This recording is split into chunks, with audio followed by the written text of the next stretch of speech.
जय हिंद साथियों, आप लोग कैसे हैं। उम्मीद करता हूं कि आप लोग बहुत ही बढ़िया होंगे। ठीक है, तो आज की इस वीडियो में आपको हम क्लास ट्वेल्थ के केमिस्ट्री के चैप्टर हम आपका सत्य की मॉडल सेट आपको हम 2 का कंप्लीट ऑब्जेक्टिव याद करवाने वाले हैं। ठीक है, तो इस वीडियो में आपको 70 ऑब्जेक्टिव को याद करवाएंगे। तो वीडियो को शुरू से अंत तक बने रहिएगा, वीडियो को शुरू से अंत तक देखिएगा ताकि हम आपको 70 ऑब्जेक्टिव कंप्लीट हम आपको याद करवा सके। ओके, अगर आप लोग एक बार वीडियो को शेयर नहीं किए तो वीडियो को शेयर कर दिएगा। चैनल को सब्सक्राइब नहीं किया तो चैनल को भी आप लोग जरूर सब्सक्राइब कर दिएगा प्यारे साथियों, क्योंकि इससे बाहर आपको एक भी ऑब्जेक्टिव नहीं रहता। ओके, देखिएगा आपको खंड आ में यानी सेक्शन में ए में आपको वस्तुनिष्ठ प्रश्न रहता है, ऑब्जेक्टिव क्वेश्चन आता है। प्रश्न 1 से 70 तक के प्रश्न आपको दिया रहेगा, इसके साथ 4 विकल्प रहेगा, एक विकल्प सही होगा। उस विकल्प को आपको ओ मार्कशीट पर चिन्हित करना है, रंग देना। 35 प्रश्नों को ही आपको बनाना है। 35 प्रश्न से आप लोग को ज़्यादा उत्तर नहीं देना है। एक क्वेश्चन के लिए 1 नंबर मिलेगा, 35 क्वेश्चन के लिए आपको 35 नंबर यहाँ से आप लोग को मिलने वाला है। चलिए तो स्टार्ट करते हैं। आप लोग का जो भी आंसर पता होगा 5 से 10 सेकंड के अंदर कमेंट बॉक्स के अंदर जरूर बताइएगा। चलिए लेते हैं क्वेश्चन नंबर 1 की ओर। 1 नंबर में कह रहा है NaCl के रवा में एक Na+ कितने Cl- आयनों से घिरा रहता है, बताइएगा। कह रहा है NaCl के रवा में एक Na+ कितने Cl- आयनों से घिरा रहता है। तो यह रहता है 6 आयनों से घिरा रहता है। 6 जो होता है 6 Cl- आयनों से घिरा रहता है। राइट आंसर डी हो जाएगा। 2 नंबर में कह रहा है एक दिया सलाई की ज्यामिति होती है। एक दिया सलाई की ज्यामिति होती है। एक दिया सलाई की जो ज्यामिति होती है कैसी होती है, तो ऑर्थोरोम्बिक होती है। राइट आंसर आपका सी हो जाएगा। क्वेश्चन नंबर देखिएगा 4, सॉरी क्वेश्चन नंबर 3 का रहा है कि n गोलों वाले सीमित पैकिंग में अष्टफलक रिक्तियों की संख्या कितनी होती है, बताइएगा। n गोलों वाले सीमित पैकिंग में अष्टफलक रिक्तियों की संख्या कितनी होती है, तो रिक्तियों की संख्या आपको n होती है। राइट आंसर सी हो जाएगा। क्वेश्चन नंबर देखिएगा 4 नंबर। क्वेश्चन नंबर 4 में कह रहा है निम्नलिखित में किस प्रकार के दोष में रवा के घनत्व में कमी आ जाती है, बताइएगा। निम्नलिखित में किस प्रकार के दोष में रवा के घनत्व में कमी आती है। रवा के घनत्व में कमी आती है आपको शॉर्टकी दोष में। राइट आंसर आपका बी हो जाएगा। 5 में करा निम्नलिखित में कौन आदर्श विलयन बनाता है। आदर्श विलयन कौन बनाता है, तो आदर्श विलयन बनाता है आपको C6H6 एवं C6H5CH3। राइट आंसर आपका डी हो जाएगा। ओके, क्वेश्चन नंबर 6 में कह रहा है 0.1 मोल H3PO4 विलयन की सामान्यता क्या है। सामान्यता नहीं, नॉर्मलिटी बताना है। 0.1 मोल या मोललता H3PO4 विलयन की सामान्यता क्या होगा, तो इसकी सामान्यता जो होगा 0.3 नॉर्मलता होगा। क्या होगा, नॉर्मलता नहीं n होगा। क्वेश्चन नंबर देखिएगा आप लोग कितना नंबर, सीधे आप लोग लेते हैं 7 नंबर की ओर। चलिए थोड़ा इसको और जूम आउट कर लेते हैं प्यारे भाइयों। क्वेश्चन नंबर 7 नंबर में देखिए क्या करा है। करा है किसी तनु गोल के अनुसंग गुणधर्म निर्भर करता है, बताइएगा। किसी तनु गोल के अनुसंग गुणधर्म निर्भर करता है। ये अनुसंग गुणधर्म किस पर निर्भर करता है, तो ये करता है आपको घुली के अणुओं की संख्या पर। राइट आंसर सी हो जाएगा। कला 25 डिग्री सेल्सियस पर निम्नलिखित में किसका प्रासरणीय दाब सबसे अधिक होता है, तो ये प्रासरणीय दाब किसका अधिक होता है, तो CaCl2 का होता है। Right answer CaCl2। Right answer आपका ये हो जाएगा। 9 नंबर में कह रहा है एक फैराडे की विद्युत धारा को किस अम्ल के तनु घोल से प्रवाहित करने पर STP स्टैंडर्ड टेम्परेचर प्रेशर पर हाइड्रोजन गैस का आयतन मुक्त होता है। राइट आंसर बताइएगा, तो ये होगा आपको 11,200 ml पर। राइट आंसर आपका डी हो जाएगा। क्वेश्चन नंबर देखिएगा 10 नंबर में कह रहा है तनुता बढ़ाने पर किस विद्युत अपघट्य घोल का मोलर चालकत्व क्या होगा, बताइएगा। कह रहा है तनुता बढ़ाने पर किस विद्युत अपघट्य घोल का मोलर चालकत्व क्या होगा, तो मोलर चालकत्व का भी मान बढ़ता। राइट आंसर ये हो जाएगा। क्वेश्चन नंबर 11 नंबर में देखिए क्या कह रहा है। 11 नंबर में कह रहा है एक इलेक्ट्रोड का मानक ऑक्सीकरण विभव प्लस में 0.663 वोल्ट है। इसका मानव अवकरण विभव क्या होगा, इसका मानक अवकरण विभव का मान होगा -0.763 वोल्ट होगा। राइट आंसर आपका सी हो जाएगा। क्वेश्चन नंबर देखिएगा 12 नंबर में कह रहा है कि NaCl बराबर होता है। ये जो NaCl होता है ये कितना लेमडा के बराबर होता है, बताइएगा। तो 12 का राइट आंसर आपका सी हो जाएगा। n क्या हो जाएगा, लेमडा Na+ में लेमडा Cl- होगा। क्वेश्चन नंबर देखिएगा 13 निम्नलिखित में कौन द्वितीयक सेल होगा। द्वितीयक सेल का उदाहरण बताइएगा कि द्वितीयक सोल कौन होगा, तो lead storage battery, right answer आपका बी हो जाएगा। 14 में कह रहा है किस अभिक्रिया का वेग स्थिरांक निर्भर करता है, बताइएगा। कह रहा है किसी अभिक्रिया का वेग स्थिरांक निर्भर करता है, किस पर करता है, तो ताप पर करता है, राइट आंसर ए हो जाएगा। क्वेश्चन नंबर 5 नंबर की ओर। 5 नंबर में कह रहा है प्रथम कोटि की अभिक्रिया के वेग स्थिरांक की इकाई होती है, बताइएगा। प्रथम कोटि की अभिक्रिया के वेग स्थिरांक की इकाई होती है, ये समय इनवर्स होती है, राइट आंसर आपका ए हो जाए, राइट आंसर आपका बी हो जाएगा, 1/समय। अगर 16 नंबर में कह रहा अगर अगर अगर अभिकारा के आरंभिक सांद्रण को दुगना कर दिया जाता है, अगर अभिकारा के सांद्रण को हम लोग दुगना कर दिया जाता है, अगर ये दुगना कर देते हैं तो अभिक्रिया का अर्ध आयु भी दुगना हो जाता है। अभिक्रिया की कोटि क्या इतना हो जाएगा, तो अभिक्रिया की कोटि का मान जो होगा 0 रहेगा, राइट आंसर आपका ए हो जाएगा। 17 में कह रहा है प्रथम कोटि की अभिक्रिया के लिए निम्नलिखित में कौन सही होगा। प्रथम कोटि की अभिक्रिया के लिए कौन सा सही होगा, तो राइट आंसर आपका सी हो जाएगा। क्या हो जाएगा, सी हो जाएगा। यानी टी जो होगा वो टी जो होगा 1/2 अल्फा ए डिग्री हो जाएगा। क्या हो जाएगा, ए डिग्री या ए के पावर 0। क्वेश्चन नंबर 18 नंबर में कह रहा है कि अधिशोषण वह घटना है जिसमें कोई पदार्थ होगा, बताइएगा। अधिशोषण वह घटना है जिसमें से कोई पदार्थ क्या होगा, दूसरे पदार्थ की जगह पर जमा हो जाएगा, या दूसरे पदार्थ की सतह पर जमा होगा, दूसरे की सरफेस पर क्या होगा, जमा हो जाएगा, राइट आंसर आपका ए हो जाएगा। नेक्स्ट क्वेश्चन लेते हैं, अगले क्वेश्चन नंबर देखिएगा आप लोग 19 नंबर की ओर। चलिए 19 नंबर भी आप लोगों के बीच ही प्रश्न है। 19 नंबर का आप लोग बताइएगा इसका आंसर क्या होगा। 19 नंबर में कह रहा है कि उत्प्रेरक वह पदार्थ है जो क्या होगा, बताइएगा। उत्प्रेरक वह पदार्थ है जो क्या होगा, तो साम्य अवस्था प्राप्त करने के समय को घटा देता है, राइट आंसर आपका सी हो जाएगा। 20 में कह रहा है कि लायोफोबिक क्लोराइड का स्थापित का कारण होता है, बताइएगा। लायोफोबिक क्लोराइड का स्थापित का कारण होगा, ये स्थापित होना कारण क्या होगा, तो आपको कणों का आवेशित होना, राइट आंसर आपका बी हो जाएगा, कणों का आवेशित होना होगा। ओके, अगले क्वेश्चन नंबर 21 नंबर में। 21 नंबर में कह रहा है कि गोल्ड संख्या जुड़ा होता है, गोल्ड संख्या जो है जुड़ा होता है तो लायोफोबिक क्लोराइड से, राइट आंसर आपका बी हो जाएगा। क्या हो जाएगा, तो बी हो जाएगा। क्या हो जाएगा, बी हो जाएगा।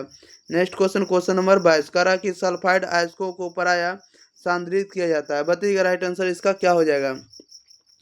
सल्फाइड अयस्कों को प्रायः सांद्रित किया जाता है, तो सल्फाइड अयस्क को सांद्रित किया जाता है आपको फेन फ्लावन विधि से, राइट आंसर आपका ए हो जाएगा।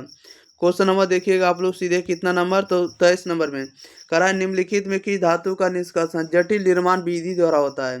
निम्नलिखित में किस धातु का निष्कर्षण जो है जटिल निर्माण विधि द्वारा होता है, तो यह होता है आपको एजी का होता है, नहीं चांदी का होता है, सिल्वर का। 24 में कह रहा है कि प्रक्षेप शोधन विधि का उपयोग किया जाता है, प्रक्षेप शोधन विधि का उपयोग किया जाता है तो अत्यंत ही विशुद्ध धातु प्राप्त करने के लिए, राइट आंसर आपका बी हो जाएगा। क्वेश्चन नंबर देखिएगा आप लोग 25 नंबर में। 25 नंबर में कह रहा लोहे के निष्कर्षण में जो धातु मल प्राप्त होता है वह क्या होगा, बताइएगा। लोहे के निष्कर्षण में जो धातु मल प्राप्त होता है उसे हम लोग क्या कहेंगे। 25 का राइट आंसर आपका डी हो जाएगा, उसे हम लोग कहेंगे CaSiO3 कहेंगे, राइट आंसर आपका डी हो जाएगा। 26 में कह रहा है नाइट्रोजन का निम्नलिखित में कौन सा ऑक्साइड अनुचुंबकीय होता है। नाइट्रोजन का निम्नलिखित में से कौन सा ऑक्साइड जो है अनुचुंबकीय होता है, तो यह होता है आपको NO2 होता है, राइट आंसर आपका बी हो जाएगा। 27 में कह रहा है फास्फोरस की ऑक्सीकरण अवस्था होती है, फास्फोरस की ऑक्सीकरण अवस्था कितनी होती है, तो -3 से +5 होती है, राइट आंसर आपका क्या हो जाएगा, ए हो जाएगा। 28 में करा निम्नलिखित में कौन सा ऑक्साइड सबसे अधिक अम्लीय होता है। निम्नलिखित में कौन सा ऑक्साइड जो होता है सबसे अम्लीय होता है, तो ये होता है आपको N2O5 होता है, राइट आंसर आपका बी हो जाएगा। 29 नंबर में कह रहा है कि फॉर्मिक अम्ल सांद्र से अभिक्रिया कर बनाता है, बताइएगा।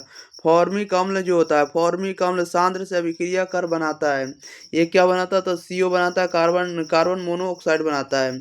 क्वेश्चन नंबर देखिए 30 नंबर कह रहा है सल्फर के अणु होते हैं, सल्फर के जो अणु होते हैं क्या होते हैं, तो अष्ट आणविक होते हैं, राइट आंसर आपका डी हो जाएगा। क्वेश्चन नंबर 31 कह रहा है कि Cu यानी कॉपर का जो परमाणु भार होता है 29, कॉपर का इलेक्ट्रॉनिक विन्यास होता है, कॉपर का इलेक्ट्रॉनिक विन्यास कितना होता है, तो आर्गन का आर्गन 3D10 अब 4s1 होगा।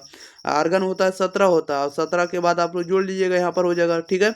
आर्गन 3D10 और 4s1, राइट आंसर आपका बी हो जाएगा।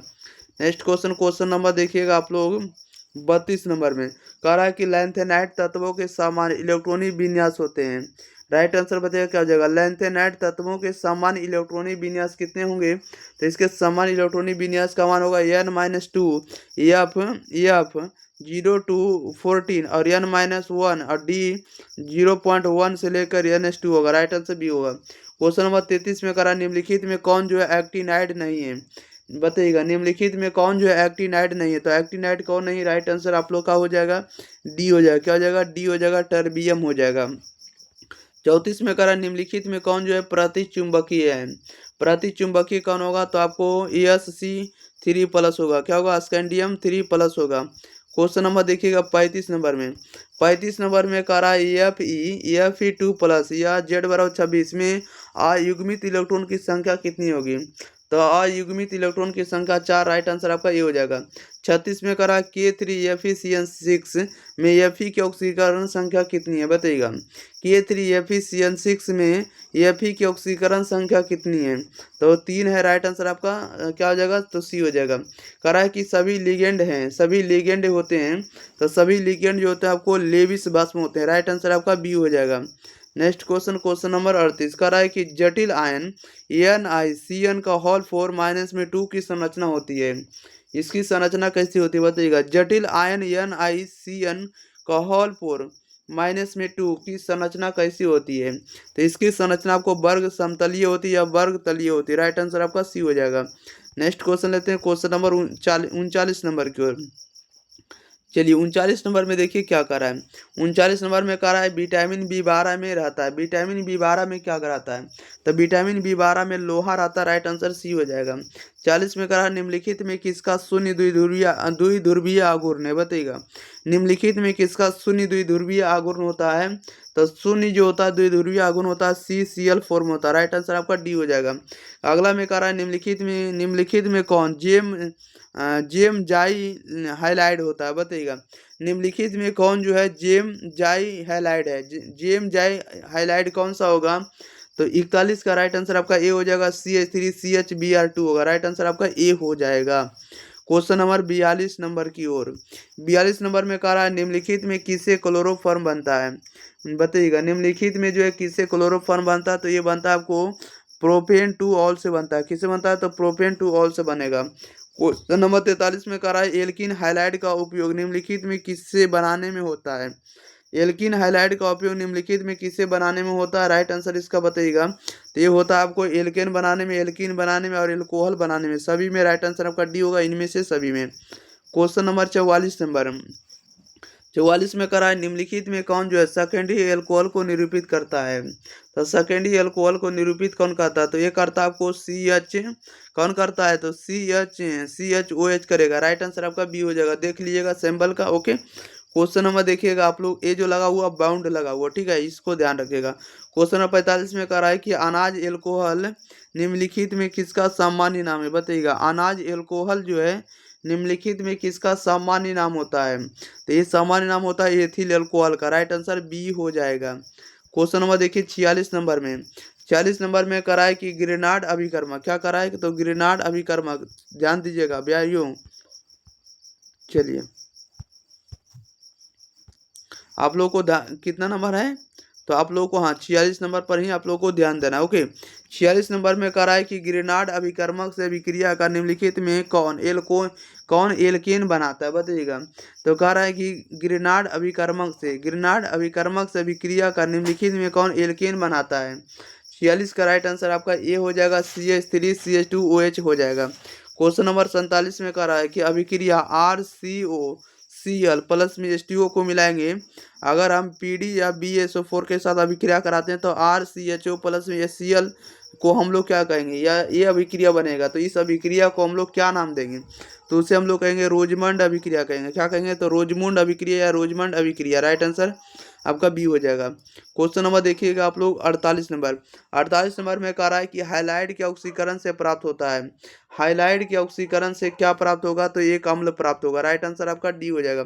49 में कह रहा है निम्नलिखित में कौन कैनोजारी अभिक्रिया नहीं देता है, बताइएगा निम्नलिखित में कौन जो है कैनोजारी अभिक्रिया नहीं देता, तो एसिटल डिहाइड। राइट आंसर आपका बी हो जाएगा। क्वेश्चन नंबर 50 नंबर की ओर। 50 नंबर में कह रहा है कि यूरोट्रोपिन निम्नलिखित में किसकी अभिक्रिया अमोनिया से कराने पर बनता है, बताइएगा। कह रहा है कि यूरोट्रोपिन निम्नलिखित में किसकी अभिक्रिया कराने से अमोनिया कराने पर बनता है। तो 50 का राइट आंसर आपका बी हो जाएगा, फॉर्मल्डिहाइड के साथ कराने पर। क्वेश्चन नंबर 51 में कह रहा है निम्नलिखित में कौन सा सूत्र ईस्टर को व्यक्त करता है। निम्नलिखित में कौन सा सूत्र जो है ईस्टर को व्यक्त करता है। तो ईस्टर को व्यक्त करता है आपको आर सी डबल आर करता है, राइट आंसर बी हो जाएगा। क्वेश्चन नंबर 52 नंबर की ओर। 52 नंबर में कह रहा है कि फॉर्मिक अम्ल एवं फॉर्मल्डिहाइड को निम्नलिखित में किसके द्वारा विभेद किया जाता है। तो यह विभेद किया जाता है आपको NaHCO3 के द्वारा। 53 में कह रहा है निम्नलिखित में कौन सबसे सबल अम्ल होगा, बताइएगा।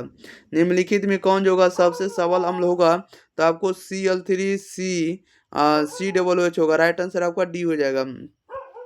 क्वेश्चन नंबर 54 में कह रहा है निम्नलिखित में कौन सा जो होगा सबल अम्ल का अवकारक होगा, सबल अम्ल अभिकारक होगा या नहीं अवकारक होगा। निम्नलिखित में कौन सबल अवकारक होगा, तो सबल अवकारक कौन सा होगा, तो मेथनोइक अम्ल होगा, राइट आंसर सी हो जाएगा। 55 में कह रहा है निम्नलिखित में किसके द्वारा कार्बोक्सिलिक अम्लों को सीधे प्राइमरी एल्कोहल में अवकृत किया जा सकता है। निम्नलिखित में किसके द्वारा कार्बोक्सिलिक अम्लों को सीधे प्राइमरी एल्कोहलों में अवकृत किया जाता है। तो ये अवकृत किया जाता है आपको LiAlAH4 के साथ, राइट आंसर आपका ए हो जाएगा। क्वेश्चन नंबर 56 नंबर की ओर। 56 में कह रहा है निम्नलिखित में कौन जो है सेकेंडरी एमीन है। निम्नलिखित में कौन है जो सेकेंडरी एमीन है, सेकेंडरी एमीन का उदाहरण कौन होगा। 56 का राइट आंसर आपका सी हो जाएगा, R4N+X होगा, राइट आंसर आपका सी हो जाएगा। क्वेश्चन नंबर 57 कह रहा है मेथिल आइसोसाइनेट का अनुसूत्र होता है, बताइएगा। मैथिल कह रहा है मेथिल आइसोसाइनाइट के अनुसूत्र क्या होता है, तो इसका अनुसूत्र होता है CH3CNO होता है, राइट आंसर आपका बी हो जाएगा। 58 में कह रहा है निम्नलिखित में किसके जलांशन से प्राइमरी एमीन बनता है। राइट आंसर बताइएगा क्या हो जाएगा। निम्नलिखित में किसके जलांशन से प्राइमरी एमीन बनता है, तो प्राइमरी एमीन किसके द्वारा बनता है, तो अब ये बनता है आपको एल्किल आइसोसाइनाइड से, एल्किल आइसोसाइनाइड से, राइट आंसर आपका डी हो जाएगा। नेक्स्ट क्वेश्चन लेते हैं, क्वेश्चन नंबर देखिएगा 59 नंबर की ओर। चलिए 59 नंबर भी आप लोगों के बीच आ चुका प्रश्न। कह रहा है कि एमीन में नाइट्रोजन परमाणु का प्रसंकरण होता है, बताइएगा। कह रहा है एमीन में जो होता है नाइट्रोजन परमाणु का प्रसंकरण कितना होता है, तो इसका राइट आंसर आप लोग बताइएगा। 59 नंबर का 59 का देखिएगा, प्रसंकरण जो होता है आपको sp3 होता है, एमीन में नाइट्रोजन परमाणु का sp3 होता है। क्वेश्चन नंबर देखिए 60 का सुक्रोज के जलांशन से प्राप्त होता है, सुक्रोज के जलांशन से प्राप्त होता है, तो ग्लूकोज और फ्रक्टोज या ग्लूकोज या फ्रक्टोज प्राप्त होगा, राइट आंसर सी हो जाएगा। 61 में कह रहा है कि 61 नंबर में कह रहा है कि एस्कॉर्बिक अम्ल है, तो ये एस्कॉर्बिक अम्ल जो होता है आपको एक विटामिन है, राइट आंसर आपका ए हो जाएगा। अगले क्वेश्चन नंबर 62 नंबर में। 62 में कह रहा है निम्नलिखित में कौन सेल के आनुवांशिक चरित्र को दर्शाता है, बताइएगा। निम्नलिखित में कौन सेल के आनुवांशिक चरित्र को दर्शाता है, आनुवांशिक चरित्र को दर्शाता है प्रोटीन, राइट आंसर आपका सी हो जाएगा। 63 में कह रहा है कि साबुन है, साबुन क्या है, तो साबुन एक प्रकार का जो होता है वसा अम्लों के लवण है, राइट आंसर आपका सी हो जाएगा। 64 नंबर में कह रहा है निम्नलिखित में कौन प्राकृतिक बहुलक है। निम्नलिखित में प्राकृतिक बहुलक कौन होगा, तो प्रोटीन होगा, राइट आंसर ए हो जाएगा। क्वेश्चन नंबर 65 नंबर में कह रहा है कि शाह बहुलक का उदाहरण है, शाह बहुलक का उदाहरण कौन होगा, तो नायलॉन 66 होगा, राइट आंसर आपका बी हो जाएगा। 66 में कह रहा है कि संघनन बहुलीकरण का उत्पाद है, संघनन बहुलीकरण का उत्पाद है, तो संघनन बहुलक का उत्पाद है एक प्रकार का क्या है, तो नाइलम 66 का, राइट आंसर आपका डी हो जाएगा। 67 में कह रहा है निम्नलिखित में किसका उपयोग एंटीपायरेटिक के रूप में होता है। निम्नलिखित में किसका उपयोग जो है एंटीपायरेटिक के रूप में होता है, तो एंटीपायरेटिक के रूप में होता है पारासीटामोल का, राइट आंसर आपका ए हो जाएगा। एंटीपायरेटिक के रूप में किसका उपयोग करते हैं, तो पारासीटामोल का करते हैं, राइट आंसर आपका ए हो जाएगा। क्वेश्चन नंबर देखिए 68 में कह रहा है कि टाइफाइड के इलाज के लिए किस एंटीबायोटिक का उपयोग होता है, बताइएगा। टाइफाइड के इलाज के लिए निम्नलिखित में किस एंटीबायोटिक का उपयोग होता है, तो टाइफाइड के लिए हम लोग किसका प्रयोग करते हैं, तो ये करते हैं हम लोग क्लोरेम क्या कहते हैं कि क्लोरेम फेनिकॉल का करते हैं, क्लोरेम फेनिकॉल का। 69 नंबर में कह रहा है कि भोपाल हादसे में जो विषैली गैस निकली थी वह कौन सी थी, बताइएगा। भोपाल हादसे में जो विषैली गैस निकली थी वह कौन सी थी, वह थी आपको मिथाइल आइसोसाइनेट थी, यानी कह सकते हैं CH3NCO3, CH3NCO, राइट आंसर आपका बी हो जाएगा। 70 में कह रहा है कि गैमेक्सिन क्या है, बताइएगा। गैमेक्सिन है, गैमेक्सिन एक प्रकार का क्या, तो बेंजीन हेक्साक्लोराइड है, क्या, तो बेंजीन है हेक्साक्लोराइड है, गैमेक्सिन है, राइट आंसर आपका सी हो जाएगा। चलिए, तो इस वीडियो में भी आप लोगों को सभी ऑब्जेक्टिव कंप्लीट कर दिए हैं। तब तक के लिए आप लोगों को काम रहेगा कि वीडियो को शेयर कर देना है। चैनल को अगर सब्सक्राइब नहीं किए प्यारे साथियों, तो चैनल को भी आप लोग जरूर सब्सक्राइब कर दीजिएगा, क्योंकि आपका काम करना है कि इस चैनल पर आपको 100 के सब्सक्राइबर कंप्लीट कर देना है, ठीक है। क्योंकि आप लोग 12 के कर दिए, तो इसके लिए हम दिल से धन्यवाद करना चाहते हैं, दिल की गहराइयों से भी धन्यवाद करते हैं, ठीक है। इसलिए आप लोग अब इस पर 100 के सब्सक्राइबर भी कंप्लीट आप लोग ही करेंगे, ये भी मेरा वादा आप लोग पूरा करेंगे, क्योंकि आप लोगों का हम जितना भी डिमांड है सभी का हम कर रहे हैं पूरा। तो आप मेरा भी कर सकते हैं कि 100 के सब्सक्राइबर पूरा कर देंगे। वीडियो को ज़्यादा से ज़्यादा शेयर करिए, चैनल को सब्सक्राइब करिए, ताकि आप लोग को और ज़्यादा से ज़्यादा बेस्ट कंटेंट इस चैनल पर अपलोड किया जा सके, ताकि आप स्कोर बढ़िया स्कोर कर सके बोर्ड एग्जाम में। ओके, मिलते हैं अगली वीडियो के साथ, तब तक के लिए thank you for watching this video, धन्यवाद।